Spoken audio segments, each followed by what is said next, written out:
Praise the Lord.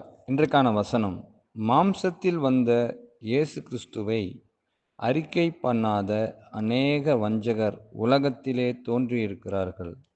இப்படிப்பட்டவனே வஞ்சகனும் அந்தி கிறிஸ்துவுமாய் இருக்கிறான். அதாவது மாம்சத்தில் வந்த இயேசுவை. இப்போ இதில் ரெண்டு விஷயம் இருக்கு. தெய்வம் எப்படி மாம்சமாக முடியும்? மாம்சம் அப்படிங்கும்போது மனிதனாக முடியும். இது நடக்காத ஒன்று,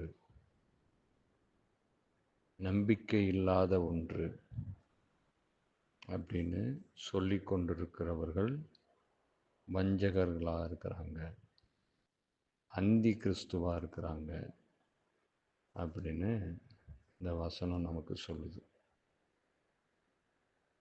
ஏன் இப்படி ஒரு சூழ்நிலை? ஏன் இதை மறுக்கிறாங்க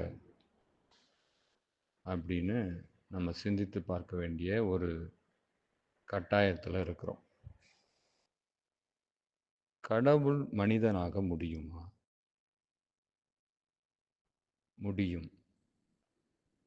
எப்படி என்றால், அவர் இந்த பூ உலகத்திற்கு மனிதனாக வந்து அவதரித்தார். ஆனால் நம்மை போல ஆணும் பெண்ணுமா சேர்ந்து அப்படி உருவானவர் அல்ல. அவர் எப்படி உருவானவர்னா, பரிசுத்த ஆவியினாலே உருவகம் பெற்றவர், பரிசுத்த ஆவியினாலே உருவானவர். அதனால தான் அவர் 100% இந்த பூமியிலே மனிதனாகவும் 100% இந்த பூமியிலே கடவுளாகவும் இருந்தார். மனிதனுக்கான அனைத்து சோதனைகளையும் அவரும் சந்தித்தார். அதே போல மனிதனாக இருந்து பாடுபட்டு வேதனைகளையும் வலிகளையும் துன்பங்களையும் அனுபவித்து இரத்தம் சிந்தி பின்பு 3ஆம் நாள் உயிர்த்தெழுந்து பரமேறி போனார். அப்போ இந்த விஷயத்தை நாம் அங்கீகரிக்கணும், ஏற்றுக்கொள்ளணும். அப்படி ஏற்றுக்கொள்ளாதவர்கள் வஞ்சகர்கள் அப்படின்னு சொல்லி இந்த வசனத்தின் மூலமாக நாம் பார்க்க முடியுது. இதில் என்ன ஒரு பெரிய கொடுமை அப்படின்னா, கிறிஸ்தவர்களுக்கு இந்த நம்பிக்கை இல்லை. கிறிஸ்தவர்கள் இந்த விஷயத்தில் அவிசுவாசிகளாய் இருக்கிறார்கள். அவர்கள் முன்னோர்கள் சொன்னாங்க, இல்லை 100 வருஷத்துக்கு முன்னாடி தெரிஞ்சிச்சு, 200 வருஷத்துக்கு முன்னாடி தெரிஞ்சிச்சு, தாய் தகப்பன்மார் சொன்னாங்க, ஆனால் நாங்கள் நேரில் பார்க்கலையே.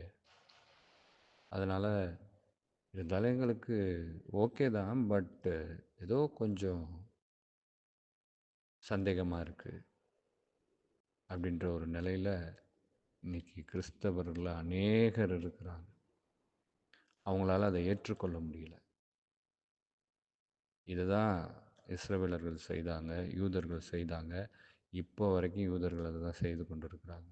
மேசியா வருவார் வருவார்னு சொல்லிட்டு அவங்க காத்து கொண்டு இருக்கிறாங்க. மேசியா ஆல்ரெடி வந்துட்டு போயிட்டார். இனிமேல் மேசியா ரகசிய வருகையில் வரப்போகிறார் மத்திய ஆகாயத்தில். அதை உணராதவர்கள் இன்னும் மேசியா வருவார், அவர் மனிதனாக வந்து இந்த பூமியில் அவதரித்து அதற்காக பிறகு அவர் கடந்து போயிட்டார். அதை இன்னும் உணராமல் இருக்கிறாங்க. அதே போல தான் இன்றைக்கி கிறிஸ்தவர்களை பலர் இதை உணராமல் செயல்பட்டு கொண்டு இருக்கிறாங்க, அவிசுவாசிகளாக இருக்கிறாங்க. அது சொல்கிறாங்க, ஆனால் இது எப்படி சாத்தியமாகும்? எப்படி ஒரு கடவுள் மனிதனாக முடியும் அப்படின்னு. அதனால தான் அவர் கடவுளை போல நான் அங்கேயே இருப்பேன், மேலேயே இருப்பேன், கீழெல்லாம் வரமாட்டேன் அப்படின்னு நினச்சிருந்தாருன்னா இன்னைக்கு நம்ம யாருக்கும் பாவப்பு மன்னிப்பும் கிடச்சிருக்காது, நமக்கு விடுதலையும் கிடச்சிருக்காது. ஆனால் அவர் தன்னைத்தானே தாழ்த்தி மனிதனாக அவதரித்ததுனால தான் நமக்கு பாவ மன்னிப்பும் விடுதலையும் கிடச்சிது. அதை உணராத நாம் என்ன சொல்லிக்கிட்டு இருக்கோம் அப்படின்னா, அவிஸ்வாசத்தை சொல்லிக்கிட்டு இருக்கோம், பரப்பிக்கிட்டு இருக்கோம். இந்த அவிஸ்வாசம் முதலாவது நம்ம விட்டு நீங்கணும். அப்படிப்பட்ட அவிஸ்வாசத்தோடு நாம் இருந்தோம்னா நாம் வஞ்சகர்களாக இருக்கிறோம்,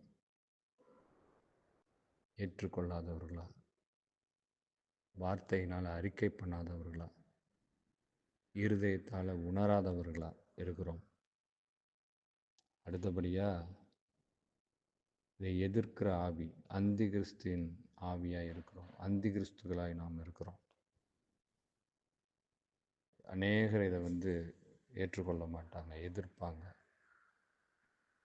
எதிர்வினை புரிவாங்க. அப்படிப்பட்டவர்களோடு சேர்ந்து நாமும் அந்தி கிறிஸ்துகளாக இருக்கிறோம். இது ஒரு நாளும் சரியானது அல்ல. முதல்ல நாம் இதை விசுவாசிக்கணும். அப்புறம் எப்படி மற்றவங்க ஏற்றுக்கொள்வாங்க? நாமே இதை விசுவாசிக்கலைன்னா மற்றவங்க ஏற்றுக்கொள்ளவே மாட்டாங்க. முதலாவது நாம் விசுவாசிப்போம், பின்பு அவர்களையும் அதன் வழியிலே நடத்துவோம். காதுள்ளவர்கள் கேட்க கடவர்கள். ஆமென்.